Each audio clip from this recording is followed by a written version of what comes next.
कैसे हो? मैं आशा करता हूँ आप सब ठीक होंगे। मैं भी ठीक हूँ। तो आज मुझे बहुत अच्छा लग रहा है कि आज भी मैं कैमरे के सामने आ पाया।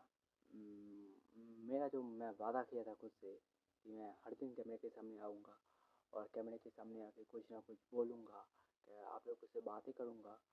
तो मुझे आज वीडियो बनाते हुए 36 डेज़ हो रहा है। 36 दिन कंप्लीट हो चुका है मुझे वीडियो बनाते हुए। और मुझे बहुत अच्छा लग रहा है कि मैं वीडियो बना रहा हूँ और मैं कोशिश कर रहा हूँ, सीखने की कोशिश कर रहा हूँ। अभी तक सब कुछ मुझे नहीं पता है, कैमरे के सामने क्या बोलना है वो भी नहीं पता है।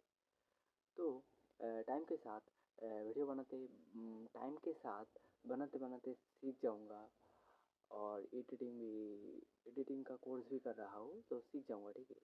अभी मैं मेरे वीडियो में कोई भी तरह की एडिटिंग नहीं करता हूँ, टाइम के साथ सब कुछ करूँगा। तो आज मैं थोड़ा बहुत काम किया, लेकिन आज थोड़ी बहुत गलती भी की। मैं सोशल मीडिया पे थोड़ा बहुत टाइम भी बर्बाद किया।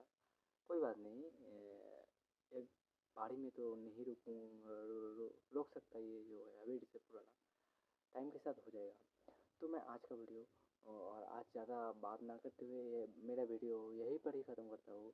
तो मैं मिलता हूँ अगले नेक्स्ट डे पे, तब तक के लिए बाय।